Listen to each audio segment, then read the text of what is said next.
समझना डराने से डर जाएंगे। उधर जो लोग बैठे हैं जो स्क्रीन में देख रहे हैं उनसे भी गुजारिश है कि स्क्रीन छोड़ के अब इधर देखिए। लोग कहते हैं कि मैं लाइव ज्यादा ठीक लगता हूं, तो इधर देखेंगे आप तो ज्यादा ठीक रहेगा। इधर के भी साथियों से गुजारिश है शिरकत करें। मैं चाहता हूं कि अगले 20-25 मिनट आपसे मुखातिब रहूं और आपको कुछ सुना के भी जाऊं, ताकि आपको यह ना लगे कि इमरान आया था और शायरी नहीं सुनाया बल्कि बहुत सारा भाषण पिला के गया।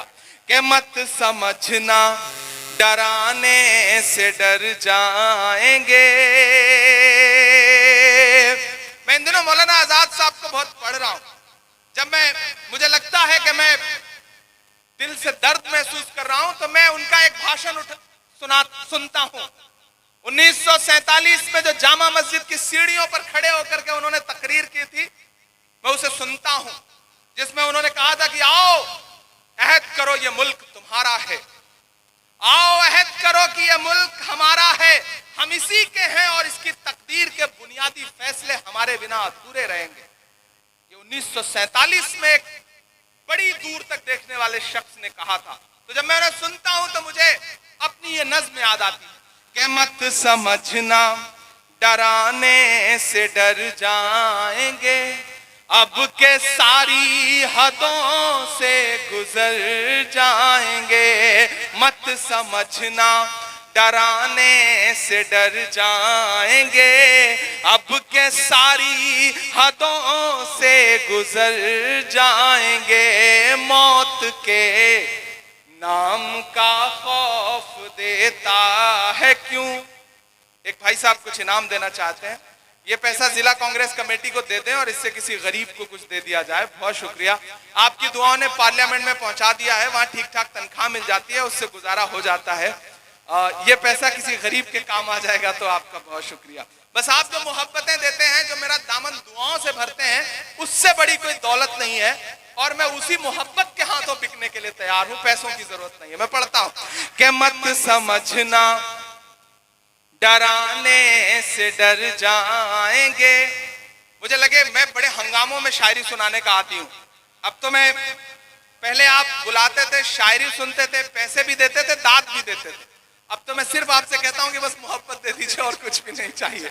आपकी दुआओं ने सब कुछ दे दिया, बहुत कम उम्र में सब कुछ दे दिया।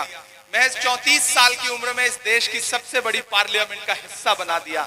ये सिर्फ और सिर्फ आपकी दुआओं के सदके में हुआ है और किसी वजह से नहीं हुआ। मैं जानता हूं आपने अपने किन्हीं मासूम लम्हों में मुसल्ले पे बैठ के या कभी पूजा करते हुए मेरे लिए एक लम्हे के लिए भी दुआ की थी।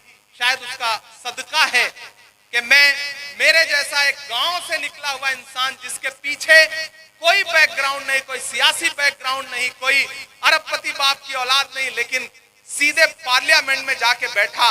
जो लोग ये कहते हैं कि कांग्रेस में नए लोगों का, आम लोगों का सम्मान नहीं होता, मैं उनसे कहना चाहता हूं कि मैं तुम्हारे सामने नजीर बन के खड़ा हूं। अगर मैं यानी कि इमरान प्रतापगढ़ी इस देश की पार्लियामेंट में पहुंच सकता है तो किसी भी गांव का बेटा इस देश की पार्लियामेंट में, इस राज्यों की असेंबलियों में पहुंच सकता है। अगर राजेश ठाकुर जी प्रदेश के अध्यक्ष बन सकते हैं तो कोई भी आम कार्यकर्ता कांग्रेस में बहुत ऊपर जा सकता है, इसमें कोई दो राय नहीं है। इसलिए कांग्रेस के बारे में जो मिथक बना है उस मिथक को छोड़िए और अलल ऐलान हुकूमत से कहिए कि मत समझना डराने से डर जाएंगे, अब के सारी हदों से गुजर जाएंगे। मौत के, तैयार रहना, मौत के नाम का खौफ देता है क्यों। मौत के नाम का खौफ देता है क्यों।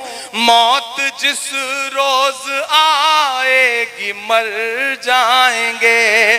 मत समझना डराने से डर जाएंगे, अब के सारी हदों से गुजर जाएंगे। ये जितनी नफरत की बात करने वाले हैं, सुने इमरान के ये मिसरे। ये मेरी आंखों में ये जो झंडा लहरा रहा है, इसमें जो 3 रंग हैं, ये जो चारों तरफ, यहाँ जो चारों तरफ ये जो 3 रंग हैं, इसे जहन में रखिएगा और मेरे मिसरे सुनिएगा कि हमने जमजम दिया, आबे गंगा दिया, खामोशी से काम नहीं चलेगा। मुझे लगे कि वो जोश, वो जज्बा है जिसके लिए बोकारो जाना जाता है कि हमने जमजम दिया, आबे गंगा दिया, तुमने भारत को दंगा ही दंगा दिया। और अब तक जो है सोच के आए थे कि राजनीतिक भाषण सुनने जा रहे हैं, राजनीतिक कार्यक्रम में जा रहे हैं, चुपचाप बैठेंगे, हाथ बांध के वापस लौट आएंगे। मैं उनकी चुप्पी को भी पुकारता हूं, खामोश रह पाइएगा तो खामोश रह लीजिएगा कि हमने जमजम दिया, आबे गंगा दिया, तुमने भारत को दंगा ही दंगा दिया, तुमने एक रंग के ख्वाब देखे मगर, तुमने एक रंग के ख्वाब देखे मगर, हमने हिंदुस्तान को तिरंगा दिया। ये तिरंगा